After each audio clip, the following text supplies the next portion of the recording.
êtes en train de nous suivre. Merci de rester fidèle au programme de Congo 26 Télévision, la télévision de l'unité nationale. Accord de principe RDC, Rwanda.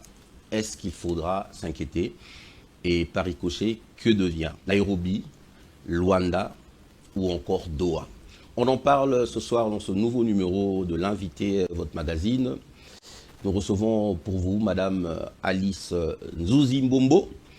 Analyste politique. Analyste politique, oui. Une figure bien connue du petit écran, avec elle nous allons épiloguer sur cette question de manière à éclairer les zones d'ombre, parce que beaucoup de choses s'est dit autour de cet accord, donc pour certains, le bradage de nos ressources, pour d'autres, ceci, cela. Donc nous allons essayer d'en discuter et vous serez certainement éclairés. Alors, bienvenue, Madame Alice. Merci.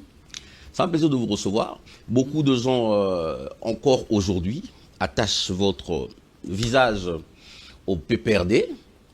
Vous n'êtes plus membre du PPRD. Quelles sont les raisons de votre départ? D'abord, je pense que si mon visage a été attaché au PPRD, c'est parce que c'est le premier parti que j'ai connu et c'est dans lequel j'ai milité pendant plus de 15 années de ma vie.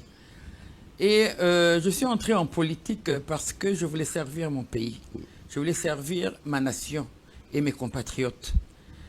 Et je suis entré en politique parce que j'aime ce que je fais, c'est-à-dire que je suis politologue de formation. Oui. Je suis une patriote.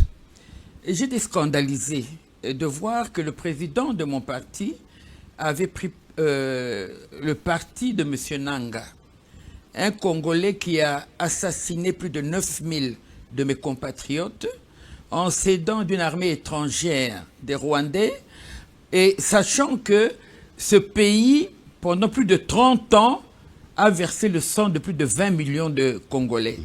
J'étais scandalisé, voyez-vous. Et je pense qu'on doit avoir des principes dans la vie.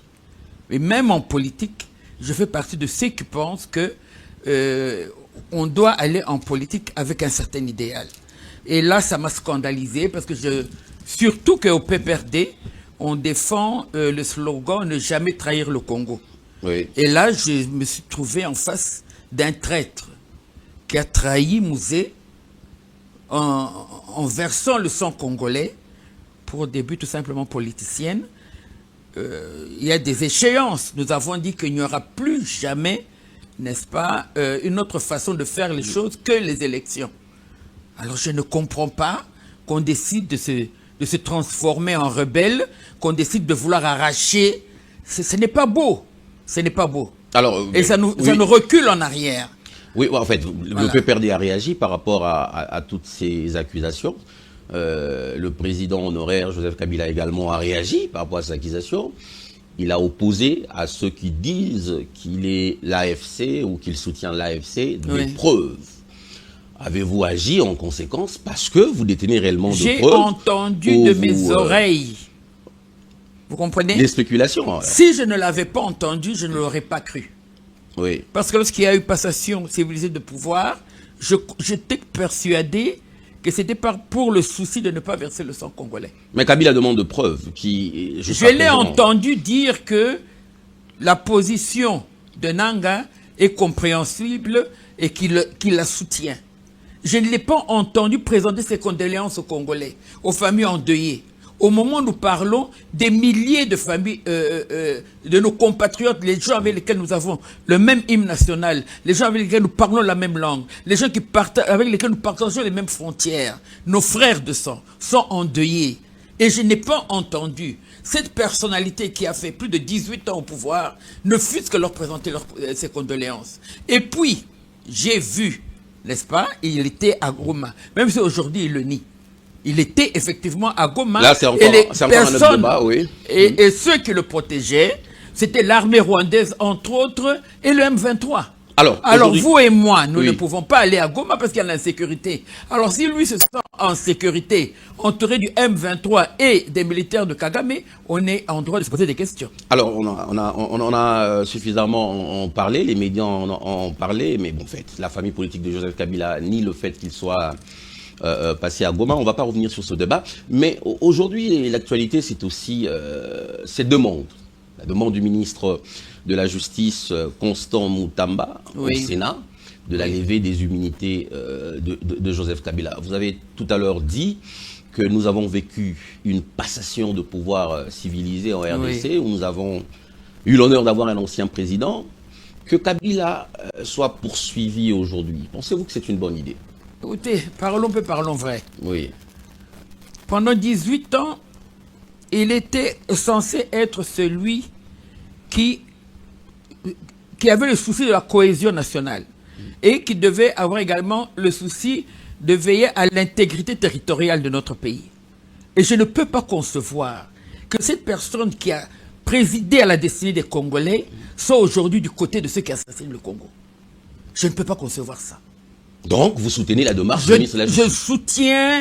Je soutiens et je dis que c'est la justice qui élève une nation. Et oui, la justice doit être rendue. Parce que lorsqu'on trahit son pays, pour des buts politiciens, M. Nanga, c'est pour des carrés miniers. Tout le monde le sait. Et puis, il voulait aussi devenir Premier ministre. Tout le monde le sait. Alors, si chacun, pour des ambitions personnelles, doit commencer à prendre les armes contre ses compatriotes, n'est-ce pas? On sait ce que les États-Unis ont fait à Osama Ben Laden. Alors, pourquoi est-ce que dans notre pays, on ne rendrait pas justice aux Congolais?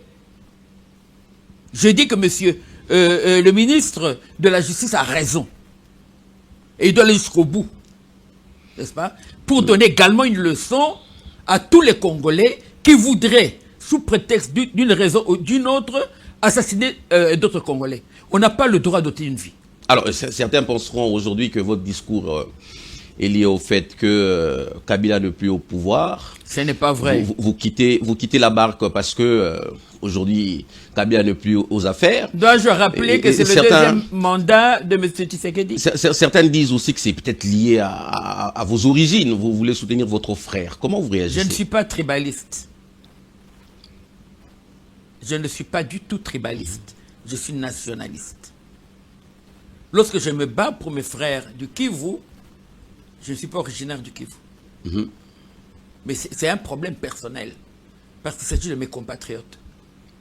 Et c'est le deuxième mandat et le dernier de M. Tshisekedi. Donc si je voulais partir pour des raisons uniquement de jouissance et autres, je serais parti au premier mandat. Mais je suis quelqu'un qui a une vision des idées que je défends. Et lorsqu'on trahit ces idées, je ne suis plus avec vous. Alors, je vous ai présenté ici comme personnalité politique indépendante. Vous avez été reçu dans le cadre de consultations politiques par le conseiller spécial du chef de l'État. Absolument. En quelle qualité avez-vous été reçu? En qualité de personnalité politique. Alors, c'était quoi l'économie de vos échanges? Nous avons échangé sur ce que devait être le prochain gouvernement. Quelle était ma vision sur cela?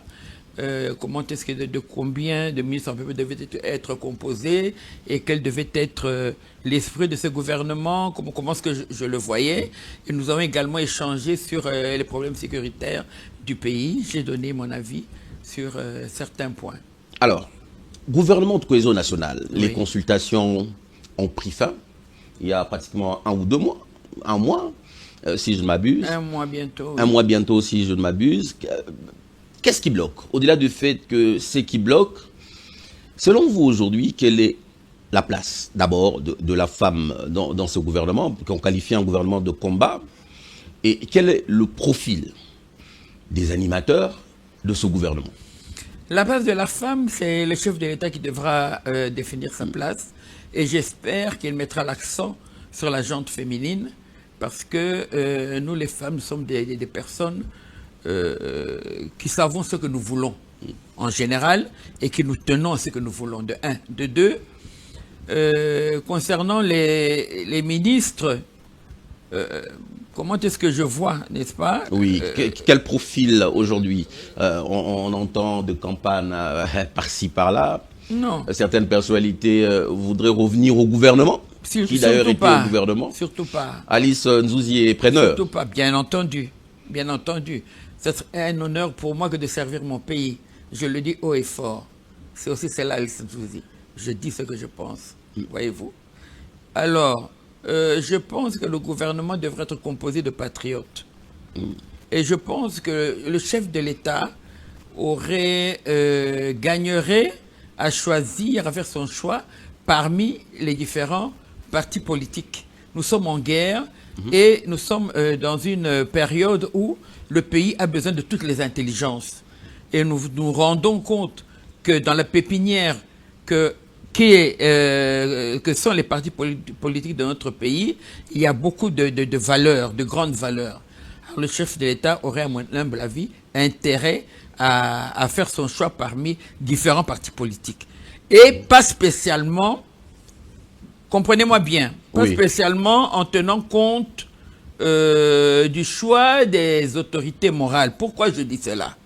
Parce que nous savons que dans les gouvernements passés, bien souvent les autorités morales envoient au gouvernement ceux qui le sont soumis, n'est-ce pas, les fidèles, alors que maintenant, on a besoin de la matière grise du Congo. Alors, les services de sécurité sont bien placés pour savoir qui est qui et que représente qui. Ils pourraient faire une étude là-dessus. Et je pense également que le gouvernement à venir, les gens devraient réellement être jugés au rendement, c'est-à-dire qu'il faudrait qu'il y ait un cahier de charges, n'est-ce pas? Il faudrait qu'il y ait des objectifs pour chaque ministère auxquels les ministres devront se tenir dans un temps bien précis. L'évaluation, on en a parlé au gouvernement passé, mais visiblement il n'y a jamais eu d'évaluation. Suivi, évaluation, on parlait de chaque 3 mois, il fallait que des ministres soient évalués, ça n'a jamais été fait. C'est une idée excellente, mais qui doit être mise en pratique, n'est-ce pas? Il faut faire cela, c'est important. Nous sommes un pays en voie de développement, nous avons besoin de personnalités qui travaillent, amoureux de leur pays, des personnalités qui travaillent effectivement, parce que le Congo est à faire, est à construire. Alors, pour ce faire, il faut que ces gens aient des défis qu'ils doivent relever dans un temps bien précis. Et cela doit être suivi. C'est impératif. Et je pense que si c'est suivi, ceux qui travaillent restent au gouvernement, ceux qui ne sont pas rentables démissionnent, entre guillemets. Alors, aujourd'hui, comment voyez-vous ce gouvernement? Vous le voyez en termes, ce gouvernement d'union nationale à venir, vous le voyez en termes de remaniement, ou vous pensez aujourd'hui que toute la structure du gouvernement doit changer avec un nouveau Premier ministre, ou vous pensez simplement qu'il y a certaines têtes qu'il faudrait remplacer dans ce gouvernement? Les grandes valeurs de ce gouvernement sont connues, je n'ai pas besoin d'en parler. Oui. Les ministres clés sont connus. Et puis il y a ceux dont on ne parle pas. Non pas parce qu'ils n'ont pas de cellule de communication, mais parce que ce qu'ils font, d'après eux, semble ne pas être assez important que pour être mis à la face du public. Donc je pense que le gouvernement à venir il faut un changement de la classe politique. Fondamentalement. Un changement avec un nouveau Il faut un Premier ministre. renouvellement. Non, moi je crois à Mme Souminois. Je pense personnellement qu'elle a beaucoup de valeur. Donc vous croyez à ce gouvernement en termes de remaniement? Je ne parle pas du gouvernement. Vous m'avez posé la question concernant Mme Souminois. Madame Souminois. Si Madame Souminois reste naturellement, il faudrait un remaniement. Vous m'avez posé une question sur Mme Souminois. Oui. Je vous réponds par rapport à Mme Souminois. Oui. Mais Allez-y. d'une façon générale, je pense qu'il faut un renouvellement profond de la classe politique. Je pense que la classe politique passée est devenue obsolète. Ils ne défendent plus l'intérêt de la population, l'intérêt du Congo. C'est plutôt des intérêts personnels. Voyez-vous? Ils ne sont plus, à mon humble avis, au service du pays. Alors, lorsque vous êtes en politique et que vous n'êtes pas au service du pays, on est en train de se poser la question de savoir vous êtes au service de qui et ou de quoi. Donc, je pense qu'il faut les mettre de côté, peut-être leur donner une... comment on appelle ça? Le chancelier de l'ordre national pourrait avoir du travail de ce côté-là, les remercier pour service rendu et permettre aux Congolais, n'est-ce pas, aux vaillants Congolais, ceux qui veulent en démordre avec la pauvreté, avec ceux qui veulent nous arracher notre pays, ceux qui ont des visées sur notre pays, c'est ces gens-là, des patriotes et nationalistes dont le pays a besoin en ce moment. Des travailleurs, des bosseurs, voilà. Alors, l'actualité, c'est aussi cet accord de principe signé entre la RDC et le Rwanda sous l'égide des États-Unis d'Amérique. Nous partons de Doha, Nairobi, Luanda. Vu de la manière dont elle se présente, cet accord de principe sous l'égide des États-Unis d'Amérique, est-ce qu'elle ne fait pas peur? Pourquoi? Parce que certaines personnes aujourd'hui parlent de bradage de ressources naturelles de la RDC. Ce sont Tshisekedi voudrait préserver son pouvoir. Ce sont les pro-Kagame qui parlent comme ça. En vendant nos ressources naturelles aux États-Unis. Pendant 18 ans, nos ressources n'ont même pas été vendues. Ils ont été pillés. Ils ont été volés par ce voyou de Kagame, n'est-ce pas, pendant 18 ans. Pendant que les Congolais sont en train de souffrir. Alors si aujourd'hui, ces ressources peuvent au moins aider le Congolais à mieux vivre, qu'est-ce qui est mieux? Continuer à les laisser voler par Kagame? Ou nous entendre avec les États-Unis pour que les infrastructures, n'est-ce pas, soient mises en place dans notre pays, qu'il y ait un développement, qu'il y ait du travail, qu'il y ait un mieux vivre? C'est là où l'opposition parle de bradage de nos ressources. Parce que l'opposition n'est pas sincère. L'opposition n'est pas sincère. De quelle opposition parle-t-on? De quelle opposition parle-t-on? L'opposition de M. Kabila? Ou l'opposition non armée? Les opposants, eux tous d'ailleurs pensent de la même manière, quelque part, parce qu'on les a tous vus à Luanda, n'est-ce pas, à un moment donné, aux côtés de Nanga. Une honte pour l'opposition congolaise. Qu'est-ce qu'ils sont allés faire à côté d'un génocidaire? Un homme qui a du sang de 9000 Congolais sur les mains. Qu'est-ce qu'on allait faire à côté de cet individu-là? Alors que le penser autrement n'est pas un péché. Nous aimons tous notre pays et le pouvoir et l'opposition, mais nous avons tout simplement une vision différente quant à la manière de gérer le pays pour l'amener à l'émergence, à un mieux vivre du Congolais. Mais M. Nanga est un voyou. Il a tué des Congolais pour des besoins personnels. Aujourd'hui, il change cela pour dire que non, c'est pour sauver le Congo. De quoi on parle? Qui lui a demandé ça? C'est aussi ça le problème. Le chef de l'État a parlé de négocier avec l'AFC comme une ligne rouge qu'il ne devra jamais franchir. Il a d'ailleurs dit que même s'il venait devant sa porte à l'Union africaine, il ne négociera jamais avec le M23. La réalité nous rattrape aujourd'hui. Le gouvernement congolais a signé un communiqué conjoint avec l'AFC et les M23. Un communiqué séparé. Chacun a signé son communiqué. Oui, mais ils se sont rencontrés à Doha et ils ont finalement échangé. Non, c'est les États-Unis qui, dans le cadre, n'est-ce pas, de l'aide qu'il veut apporter à l'Afrique centrale, s'est impliqué pour trouver une solution entre les deux parties. Et c'est un pas en avant. Notre ministre des Affaires étrangères était présent avec les représentants de ce voyou de Kagame. Ça me plaît de l'appeler voyou, hein. Je vais l'appeler souvent dans votre émission. On vous le concède. Merci beaucoup. Oui. Alors, non. Il n'y a pas eu deal entre le chef de l'État et les M23. Et M. Kabila, qui est le chef du M23. Et il n'y en aura jamais. Où est la place de Kabila? Parce que d'une part, on négocie avec le Rwanda, d'autre part, c'est avec l'AFC de Corneille Nangaa. Kabila est mentionné nulle part. Eh bien, il y a un début et une fin à toute chose. Il y a un début et une fin à toute chose. Il aurait gagné à ne pas faire tuer les gens inutilement. Il était un sénateur à vie. Il avait ses biens. Il pouvait se promener dans le monde entier librement sans problème.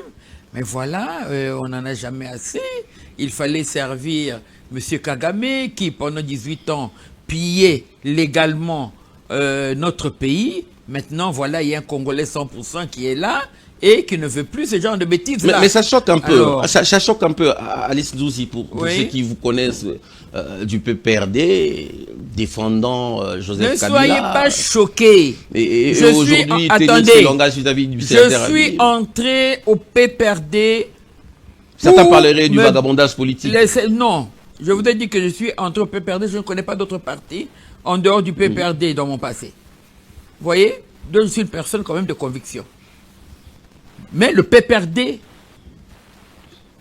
la vision était ne jamais trahir le pays. Chadari Kamere, Minakou, avec qui vous étiez au PPRD, continuent à croire en Kabila. Vous avez tout de suite tourné la page. Ça dépend pourquoi on entre en politique. Eux n'ont pas les informations que vous avez. Les informations sont publiques, mais je dis chacun a ses raisons, a les raisons pour lesquelles il entre en politique. Je voudrais rappeler qu'au sein de ma famille, il y a des martyrs. Emmanuel Zouzi est martyr de l'indépendance et c'est le frère aîné de ma mère, même père, même mère. J'ai des martyrs dans ma famille.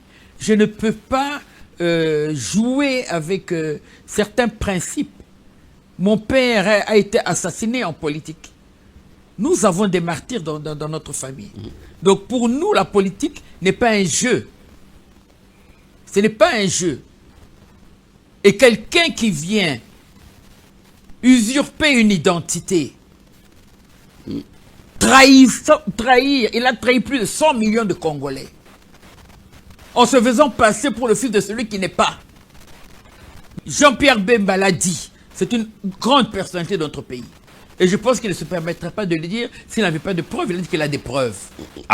Pendant 15 ans, on peut perdre. Vous n'avez jamais été en contact avec cette information. Je vais vous étonner. Parce que vous parlez de la paternité de Kabila. Je vais vous étonner, monsieur. Oui. J'ai toujours pensé que Maman Sifa était la mère de M. Kabila.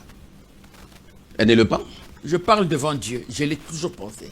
Elle-même l'a dit qu'elle ne l'a jamais été. Elle-même. Vous êtes journaliste.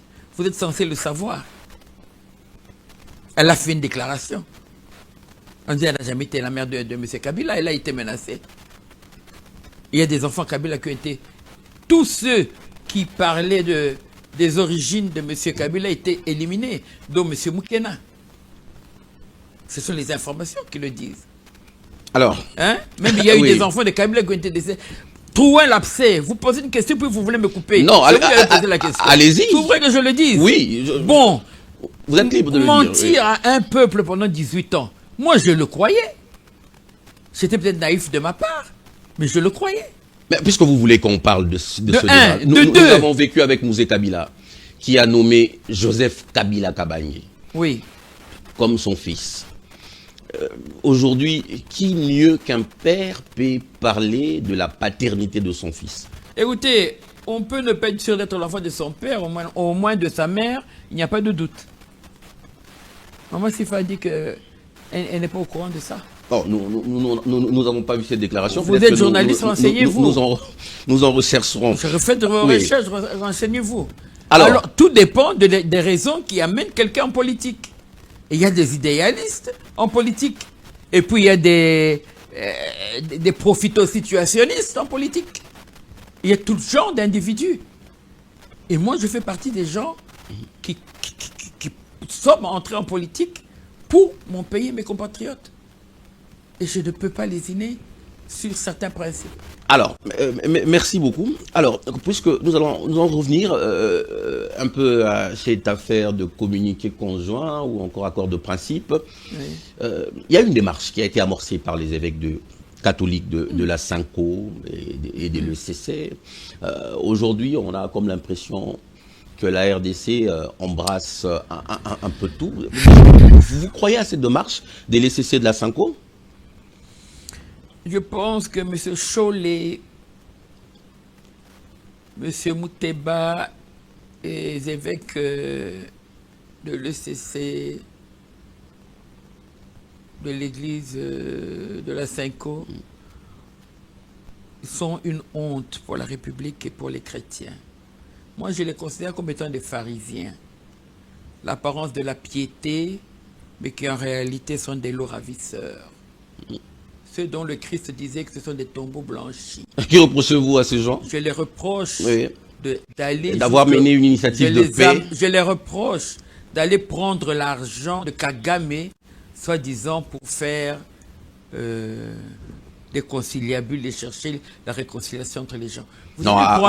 Après, ils ont nié ce fait. Allez-y, mais j'aimerais juste préciser qu'ils ont... Non, j'aime la vérité, monsieur. Vous m'avez invité, nous devons dire la vérité. Allez-y. Non, je rappelle simplement pour nos téléspectateurs que les évêques disent n'avoir jamais reçu de l'argent de Kagame. Monseigneur Mouteba, je le cite, a dit clairement qu'ils ont reçu l'argent du Rwanda. Ils ont reçu l'argent de l'Angola. Ils ont reçu l'argent même des Français et d'autres pays, même chez comment on fait ça, Ruto. William Ruto au Kenya. Alors, Oui. quand vous êtes corrompu, quelle vérité pour... Et même Nanga leur a donné de l'argent. Il s'agit d'une aide logistique, pas forcément Mais de la corruption. lorsque vous donne... Mais monsieur Tshisekedi ne leur a pas donné de l'argent. Alors qu'espérez-vous comme conclusion de telles personnes qui, avant d'être pères de l'Église, entre guillemets, en dessous de leur soutien, ils portent des pantalons? Donc, vous ne croyez pas à cette démarche de laisser de la Sanko? Non seulement je ne crois pas, mais je pense que pour des individus qui se sont permis d'aller chez les envahisseurs, chez nos assassins, pour s'entendre avec eux, ils devraient répondre devant la justice de notre pays. C'était avec la bénédiction du chef de l'État, Cholé l'a C'est dit. faux. C'est faux. Ce n'est pas vrai ce qu'il a dit. Que savez-vous de cette rencontre? Monsieur, je suis là, je suis l'actualité. Monsieur Tshisekedi ne lui a jamais donné un quitus quelconque. J'ai oublié même qu'ils ont reçu l'argent de M. Sassou du Congo-Brazzaville. M. Cholé n'a reçu pas de quitus. Vous imaginez un Américain prenant des photos avec Oussama Ben Laden de son vivant? Qu'est-ce que les Américains auraient fait de lui? Je crois qu'il aurait connu le même sort que Oussama Ben Laden. Non, monsieur, ce n'est pas normal. Voyez-vous? Et je continue à me demander parce que jusqu'à aujourd'hui, ils n'ont pas été interpellés par la justice. Interpellé pour avoir Notre fait quoi? pays est en guerre contre le Rwanda. Comment expliquer que des Congolais, sans autorisation, sans mandat, puissent aller flirter avec ces pays en guerre et déclarer même qu'ils ont reçu de l'argent de ces pays-là? Mais vous donnez raison aujourd'hui aux évêques parce que le gouvernement congolais... Je ne leur donne pas raison. Une délégation du gouvernement congolais est en discussion avec l'AFC. Qu'ils aillent s'occuper. Il est normal pour le gouvernement congolais de rencontrer Nanga, de rencontrer l'AFC. Non, monsieur d'être Nanga, avec Kigali. Monsieur Nanga, et les pères spirituels qui sont dans leur mission pastorale. Non, vous trouvez un problème à ça? Ils ont d'autres calendriers cachés. Monsieur, ce monsieur a tué 9000 personnes. Il doit répondre. Vous parlez de qui? Je parle de Nanga. De Corneille Nanga, oui. Je parle de Nanga. Et maintenant, avec 18 ans au pouvoir, qui ne me dit pas que les 20 millions, le bilan de M. Kagame, il n'est pas partagé avec M. Kabila? Comment vous expliquez ça? Puisque les frontières étaient ouvertes au Rwanda, ils pouvaient venir puiser dans notre pays comme ils voulaient. Est-ce que vous vous rendez compte de la gravité de la situation? Hein? Ou on est pour les Congolais, ou bien on n'est pas pour les Congolais. Arrêtons de toujours faire moitié-moitié. C'est un scandale. Et vous, prêtres, sans qu'on vous demande quoi que ce soit, vous allez pour négocier quoi? Quelle entente? Quelle entente? Bon, maintenant, les 9 000 morts, c'est bon pour. Vous allez dire quoi aux familles qui ont perdu les membres de leur famille et qui attendent justement le chef de l'État que justice leur soit rendue? Qu'est-ce que vous allez leur dire? Vous, abbés, qu'est-ce que vous allez dire? Mes seigneurs, qu'est-ce que vous allez leur dire à ces familles? Et au nom de quoi ce monsieur n'a pas à passer devant un tribunal? Au nom de quoi? Au nom de la paix. La paix. Parce que, et il y a trois façons à mon humble avis, d'agir avec les belligérants. Les belligérants ou ceux qui sont à côté ou près d'eux. S'ils n'ont rien fait, on les laisse. S'ils ont un problème à voir avec les tueries, on les défère devant un tribunal. Et dans le cas de 9000 cadavres alignés, je pense que nos Wazalendo auraient intérêt à s'occuper d'eux. Ce serait rendre service à la République, mon humble avis. Alors, c'est votre humble avis. Aujourd'hui, la RDC a signé cet accord de principe avec le Rwanda. J'ai lu quelque part Prince Epenge, je l'ai d'ailleurs mentionné tout à l'heure, qui parlait de bradage de nos ressources, Tshisekedi, en 7 ans de pouvoir, a donné à Kagame ce qu'il n'a pas pu obtenir en 18 ans, en 18 ans de guerre. C'est votre point de vue? Ça m'étonne de M. Prince Epenge, puisque c'est un monsieur qui me semble être à la page concernant l'actualité. Je suis très étonné. Hein? Monsieur Kagame est entré dans notre pays sans formalité. Tshisekedi donne à Kagame ce qu'il n'a pas pu obtenir avec les armes. S'il vous plaît? Tshisekedi donne à Kagame ce qu'il n'a pas pu obtenir avec les armes. On parle de cogestion, c'est du mensonge. de cogestion de nos parcs, nos lacs, nos richesses naturelles. C'est mensonge. Tout ça pour maintenir c'est encore une propagande, Non, monsieur Tshisekedi a déjà dit qu'il va quitter. C'est son dernier mandat. Il s'est exprimé, hein. Ça gêne beaucoup de gens. Vous pensez que n'eût été la prise de Goma... il s'est exprimé. Allez-y, on parlait il y a 3 mois de la révision constitutionnelle aujourd'hui. On n'en parle plus parce que Goma et Bukavu est tombé. Monsieur, dans la constitution, le Congo est un bien sans maître. Dans la constitution, oui. C'est-à-dire expliquer. C'est ce qui est écrit dans la constitution. Cette constitution doit absolument être révisée. C'est pas changé. C'est une constitution qui avait été mise en place dans l'intérêt des belligérants. Vous êtes la seule à en parler encore. Je dis la vérité, on n'en parle pas. Personne ne parle plus du changement de la constitution aujourd'hui. Non, parce que maintenant nous avons... C'est visiblement un débat suranné. Non. Nous avons maintenant comme souci majeur de veiller à la protection de nos frontières, de bouter dehors le voyou de Kagame et ses acolytes. N'est-ce pas? C'est d'abord notre souci majeur et on verra le reste après. Parce que le pays, c'est la priorité des priorités. N'est-ce pas? Non. Je ne pense pas qu'on ait laissé tomber cela. Mais moi, je pense qu'il faut que dans la Constitution, il y ait un endroit où il est dit que le Congo appartient aux Congolais. C'est un impératif. N'est-ce pas? Il y a beaucoup d'articles dans la Constitution qui ne nous rendent pas maîtres de notre pays. C'est une Constitution qui avait été faite pour permettre à ce que le 1 plus 4 puisse vivre. Mais nous sommes un pays, c'est notre pays. On n'allons pas vivre à vie d'éternel avec les Rwandais. Les Rwandais restent au Rwanda. Le Congo appartient aux Congolais. Donc il faut une constitution qui préserve les intérêts des Congolais et du Congo.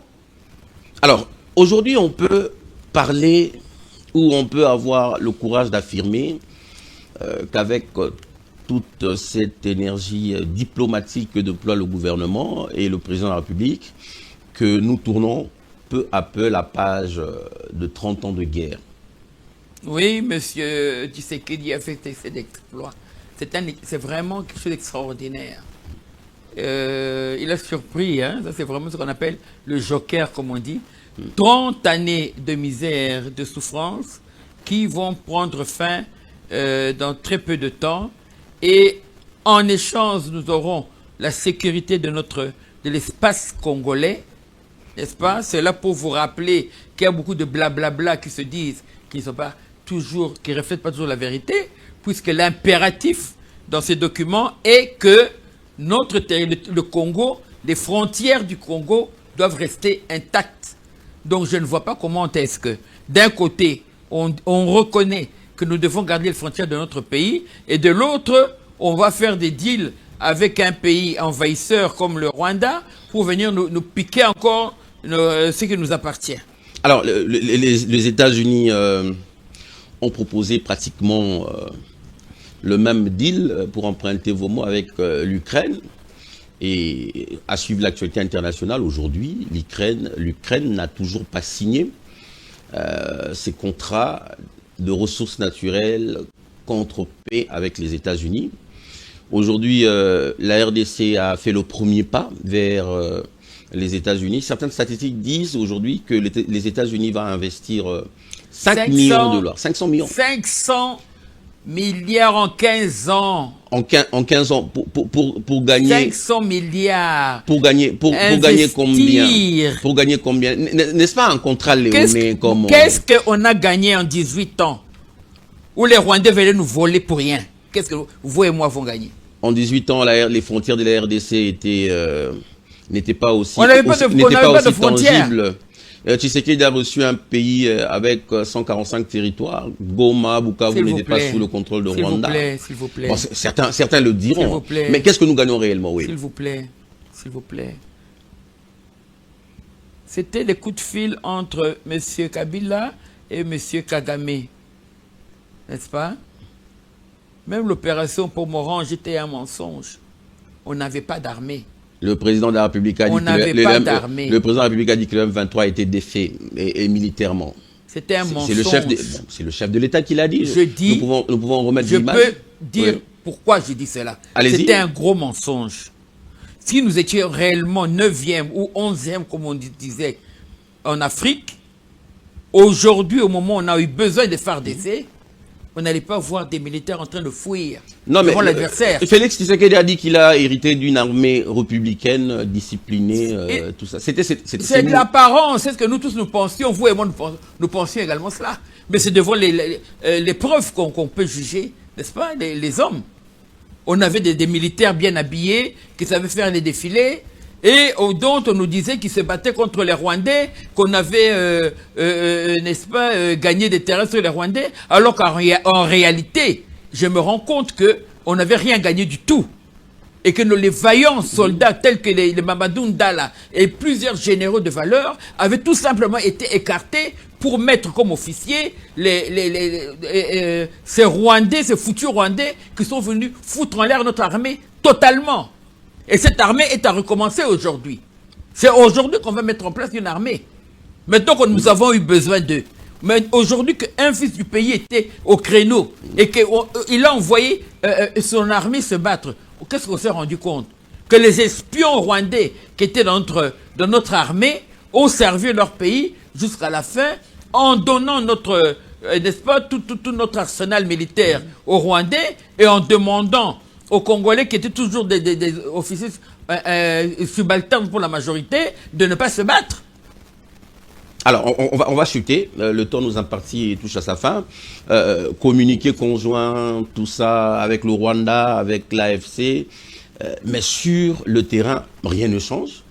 Vous êtes informés, il y a eu encore des affrontements entre nos vaillants FARDC et les M23. En fait, bon.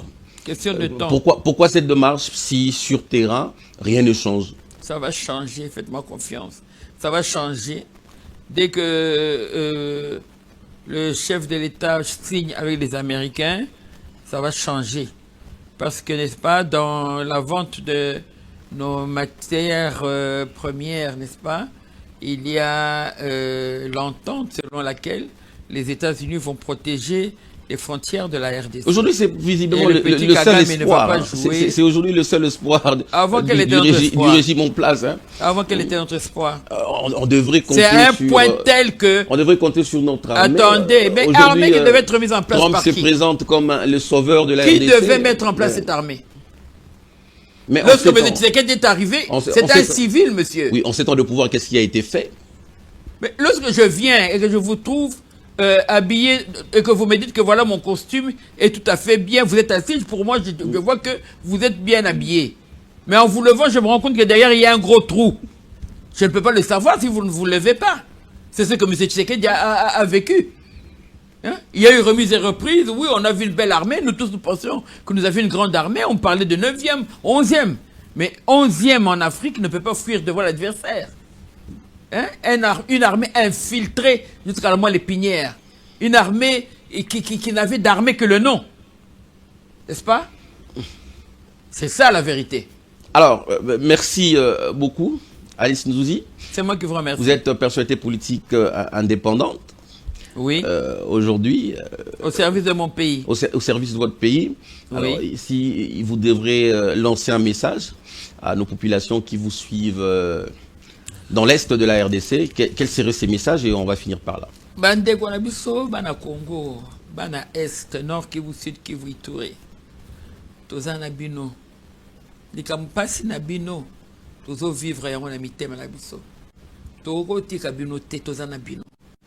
E nayebi ete mokonzi ya mboka akosala nyonso po ete kimia ezonga bo banda ko vivre ndenge boza ko vivre liboso banguna na biso bawe bazoya kobundisa biso ba rwandais bakotika mabele na biso po ete eza mabele ya bankoko na biso balinga te bakolongwa Kagame na bakolisi na ye nyonso bakolonga na mboka na biso pe bakotika na biso mboka ya Lumumba mboka ya bakoko na biso nyonso mboka ya Mzee Laurent Désiré Kabila. Merci à vous d'avoir été nombreux à nous suivre. Vous pouvez participer également au débat en partageant, en commentant sur nos différents réseaux sociaux. Pour vos avis et suggestions, vous pouvez nous contacter sur le numéro qui est affiché au bas de votre écran. Le prochain invité, c'est peut-être vous. Alors, entre-temps, restez branchés sur le programme de Congo 26 Télévision, la télévision de l'unité nationale.